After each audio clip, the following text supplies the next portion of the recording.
à tous, merci à vous de nous rejoindre pour regarder i24 News, c'est l'heure de votre rendez-vous avec le sport, surtout restez avec nous.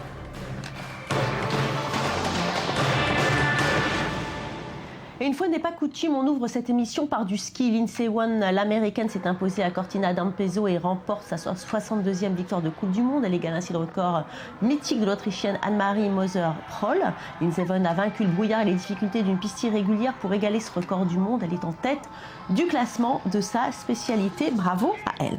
Allez, on passe tout de suite au football avec le début de la CAN. Regardez les premiers résultats. Le pays hôte, la Guinée équatoriale, a failli créer la surprise face au Congo, mais s'est fait rattraper en fin de rencontre. Match nul 1 partout. Toujours dans le groupe A, le Burkina Faso, finaliste perdant de l'édition 2013, a perdu 2-0 contre le Gabon. Et puis ce soir, on joue dans le groupe B. La Zambie affronte la République démocratique du Congo et la Tunisie fait son entrée contre le Cap-Vert. Enfin, lundi, c'est au tour du groupe C, Ghana-Sénégal, alors que l'Algérie défie l'Afrique du Sud.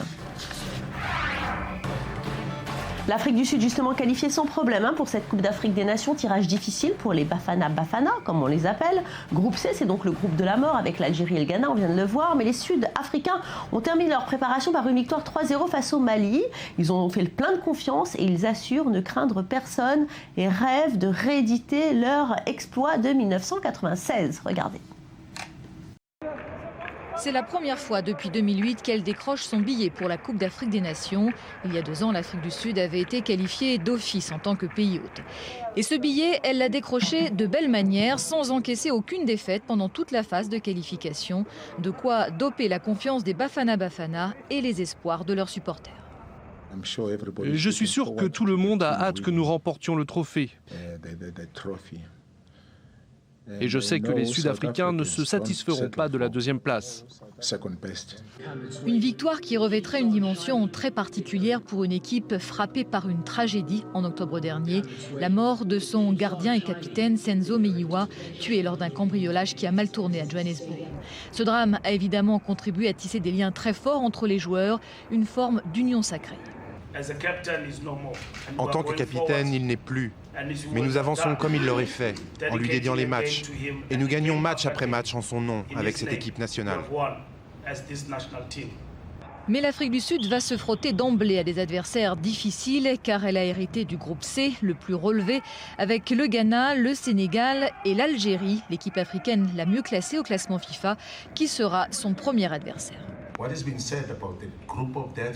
Vous savez, tout ce qui a été dit sur le groupe de la mort, c'est une source de motivation pour mes joueurs. Nous les entendons parler entre eux, ils sont prêts. Cela va nous faire du bien d'affronter et de battre la nation numéro 1 du continent.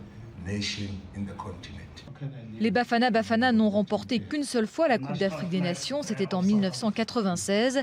Sans grande star, mais avec une motivation sans faille, ils se verraient bien rééditer cet exploit en 2015.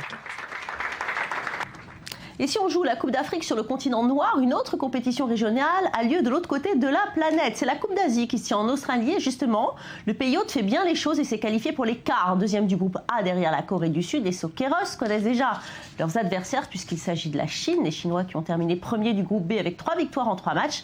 Une rencontre qui va donner du fil à retordre aux locaux mais qui s'avère nécessaire puisque l'Australie est candidate et favorite au titre alors qu'elle avait échoué en finale lors de la dernière édition. Dans l'autre quart de la finale que l'on connaît déjà, la Corée du Sud va défier l'Ouzbékistan. Début des confrontations, élimination directe le 22 janvier prochain.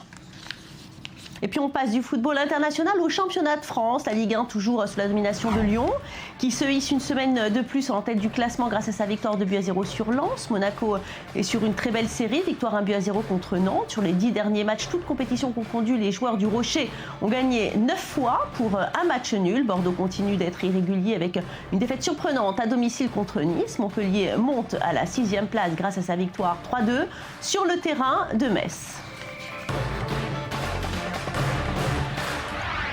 Et en Espagne, on a joué également ce week-end. Le Real Madrid s'impose sur un score flatteur face à Getafe, 3-0 avec un doublé de Ronaldo et une autre réalisation de Gareth Bale. Les outsiders sont là pour mettre la pression aux leaders. Victoire 3-2 de Valence face à Almeria. Notez le doublé du joueur israélien Tomer Hemed, mais cela n'a pas suffi. Villarreal pousse également avec une belle victoire sur l'Athletic Bilbao 2-0. L'Espagnol Barcelone et la Real Sociedad de David Moyes ont également gagné. Et on va terminer ce tour d'Europe par l'Angleterre. Après quelques semaines d'incertitude, le grand Chelsea est de retour. Les Blues ont écrasé Swansea 5-0, un doublé d'Oscar et un autre de Diego Costa. La défense galloise a explosé en vol. Manchester United bat les Queen's Park Rangers 2-0 et confirme sa 4e place au classement. Juste devant eux, l'équipe à la mode de Southampton continue son parcours de rêve avec une victoire 2-1 sur le terrain de Newcastle. Alors évidemment, on reviendra sur tous ces résultats de football de ce week-end demain avec Manu Petit dans le journal du foot. Un rendez-vous à ne rater sous aucun prétexte, c'est même heure évidemment et même chaîne. Alors avant, il y avait le marché du transfert des joueurs et des entraîneurs. Et bien maintenant, il y a dans le monde du football le marché des jardiniers. Une belle pelouse permet de gagner des matchs. On en parle trop peu et pourtant ce sont elles qui accueillent les footballeurs toute l'année. Les pelouses sont des outils très importants pour le football moderne, synthétique ou hybride. Chaque équipe a fait son choix et aujourd'hui, elles sont même notées un atout non négligeable pour une équipe qui peut espérer récupérer de l'argent, des droits télé grâce à ses efforts. Le reportage tout de suite de Lise Barenbaum et de Michael Friedman. Il n'y a pas que les clubs que l'on classe en football. Les pelouses sont aujourd'hui évaluées par la Ligue de football professionnelle française. Au championnat des pelouses, c'est le PSG, Nantes et Montpellier qui occupent le haut du tableau. Un classement mis en place à l'aube de la saison 2013-2014 sur le modèle de la Première Ligue et de la Bundesliga. Une sorte de compétition des gazons qui exclut les terrains synthétiques de la Ligue 1, comme ceux de Lorient ou de Nancy.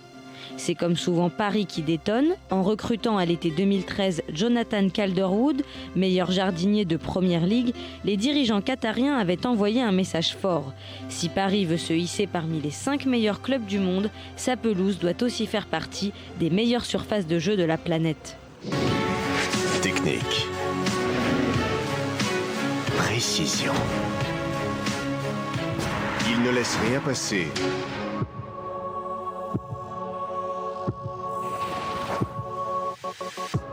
Il ne laisse rien dépasser. Le jardinier. The pitch is ready. Aujourd'hui, la qualité moyenne des gazons progresse. Les pelouses dites hybrides sont en augmentation. Ces gazons 100% naturels, très utilisés en Angleterre, ont trouvé leur place à Paris, Marseille, Saint-Étienne et Metz. Le synthétique est progressivement délaissé. Nancy, qui avait installé un gazon de cette sorte en 2010, va l'abandonner au profit d'une pelouse hybride. Depuis la saison dernière, la LFP a décidé de renforcer le poids de la qualité du terrain dans les critères d'attribution de la licence club. Un sésame qui permet de bénéficier d'une enveloppe de 20% des droits TV. Obtenir un bon classement devient donc une vraie incitation à mieux faire. À Metz, la 12e place obtenue la saison dernière dans le classement de Ligue 2 n'est pas passée inaperçue. Résultat, les Grenats évoluent sur une pelouse hybride et occupent maintenant la 3e place du classement des herbes de Ligue 1. Une réussite qui fait plaisir à des joueurs pour qui le gazon est loin d'être accessoire. Ça permet d'avoir un jeu plus fluide, proposer du beau jeu, un jeu au sol très rapide. Et parfois quand les pelouses sont pas bonnes, ça fait de mauvais appuis, des mauvaises passes, de mauvaises transmissions, donc ça permet pas à l'équipe de produire le jeu qu'il faudrait. Mais en France, les clubs se heurtent à la location saisonnière des stades toute l'année. Résultat, les collectivités locales refusent d'investir sur le long terme. La pelouse ne semble pas être une priorité. L'Alliance Riviera, le stade flambant neuf de Nice, ne s'est pas doté d'une pelouse hybride. Une décision étrange au regard des investissements consentis pour l'enceinte. À l'opposé, le FC Nantes fait figure de pionnier. Il est le premier à avoir installé une pelouse hybride en France, plus de 10 ans avant les autres. L'actuel dauphin du PSG compte bien s'accrocher à sa 2e place et résister à la capitale française et ses pétrodollars. Une véritable lutte de pouvoir. Qui a dit que le championnat des pelouses était anecdotique ? Allez, on va ouvrir une page tennis à présent avec l'ouverture de l'Open d'Australie. Le premier grand chelem de la saison, c'est l'été dans l'hémisphère sud et tous les meilleurs joueurs se sont donné rendez-vous à Melbourne pour prendre un bain de soleil. Mais il y en a une qui est déjà sûre de ne pas gagner la compétition. La championne de l'édition 2014 de cet Open d'Australie, Nali, a été honorée 24 heures avant le début du tournoi. Une statue à son effigie a été dévoilée. On la voit représentée dans sa fameuse posture à genoux. La tenniswoman chinoise a pris sa retraite l'année dernière et ne défendra pas son titre à Melbourne cette année. Mais elle se rappelle avec beaucoup d'émotion sa victoire. Écoutez-la. C'est un moment extraordinaire pour moi car peu de joueurs peuvent se permettre de gagner leur tournoi préféré.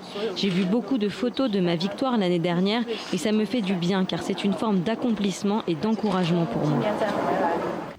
Et puis chez les hommes, le vainqueur 2014 sera bien là. Lui, pour défendre son titre, le Suisse Stanislas Wawrinka, numéro 4 mondial, a littéralement explosé l'année dernière. De bon joueur, il est devenu l'un des leaders du circuit ATP avec néanmoins très peu de victoires, mais des victoires importantes pour lui. Et c'est cette année 2014 qui était un tournant dont il se remémore les meilleurs instants. Écoutez. 2014 a été une année complètement folle pour moi. Gagner un grand chelem, un Master 1000, remporter la Coupe Davis, c'est quelque chose de génial pour un joueur de tennis. Normalement, on ne peut qu'en rêver et bien sûr, ça change tout. Mais ça a été aussi une très longue année avec des hauts et des bas. Finir numéro 4 mondial, j'en suis très heureux. Maintenant, c'est une nouvelle année. Tout le monde repart de zéro. Il faut être prêt pour bien jouer toute l'année. Et un Suisse en cache souvent un autre. Roger Federer n'a jamais semblé aussi calme à l'approche du Grand Chelem. En pleine préparation, il a eu le temps quand même avec son compère canadien Milos Raonic de rencontrer des enfants. Raonic leur a même donné une petite leçon en privé de tennis. Federer, de son côté, a préféré discuter avec ses fans. Un vrai moment de bonheur pour ces tennisman en herbe qui ne sont pas prêts d'oublier. Écoutez. Je t'ai déjà rencontré. Oui, c'est vrai, j'étais là l'année dernière. Non, pas l'année dernière. Il y a 2 ans. Je t'ai vu à Sydney avec Leighton Hewitt. Tu étais dans le stade? Oui. Ça t'a plu? Oui. Tant mieux. Et si Federer a réussi un comeback remarqué la saison dernière, il y en a un qui aimerait bien emboîter le pas. Il s'agit de Rafael Nadal. Il a connu une fin de saison 2014 galère avec de nombreuses blessures. Au contraire de l'année dernière, il appréhende cette nouvelle saison avec le statut de outsider et il l'assume totalement. Écoutez. Je ne me considère pas comme l'un des favoris. L'année dernière, oui, mais cette année, c'est différent. Ce serait mentir de dire que je me sens capable de gagner aujourd'hui. Je ne me sens pas prêt à gagner ce tournoi. Si je suis toujours ici, en conférence de presse d'ici une semaine, j'aurai peut-être un autre discours, après avoir joué quelques matchs, et si je suis capable de gagner 2-3 matchs. J'aurai sans doute plus de rythme et plus de confiance. Gros plan présent sur un sport israélien qui est devenu une référence dans le monde entier. Le Krav Maga est le sport d'autodéfense le plus populaire, une spécialité israélienne qui s'exporte partout.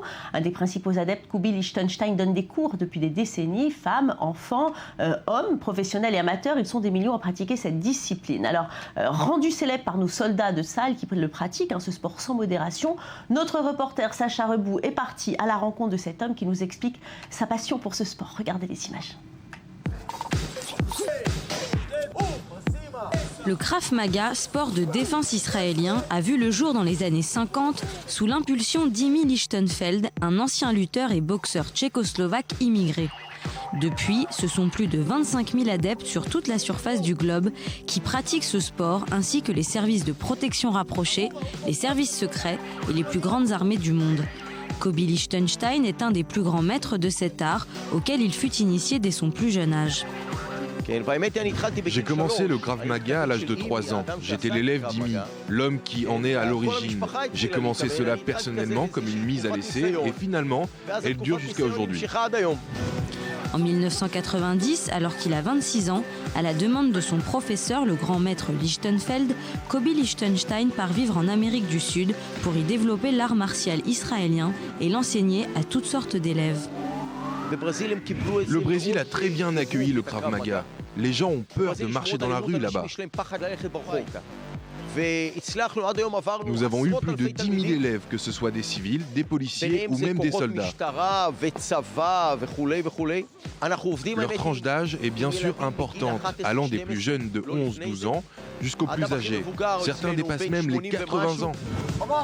Bien qu'il ait déjà eu à utiliser ses talents de sportif pour se défendre, pour Kobi Lichtenstein, contrairement à d'autres arts martiaux, le Krav Maga est avant tout basé sur le principe de l'autodéfense, dont le but principal est de rester sain et sauf. En plus de donner confiance en soi, le Krav Maga donne la capacité de pouvoir se mesurer à la réalité de la rue.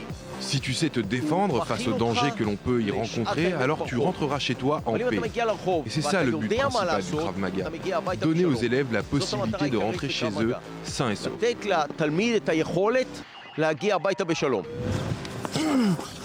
Pour autant, Kobe Lichtenstein ne se voit pas rester au Brésil jusqu'à la fin de sa vie et espère revenir très bientôt en Israël, là où il a grandi et où il a tant appris auprès de son maître, Emil Lichtenfeld. Bien voilà, c'est fini pour aujourd'hui. Merci à vous tous de nous avoir suivis. On se retrouve demain avec Manu Petit pour faire le tour des résultats de football des championnats européens. En attendant, prenez soin de vous. N'oubliez pas, faites du sport et surtout, ne changez rien, ne changez absolument pas de chaîne. Restez avec nous, bien branchés sur i24 News. À demain.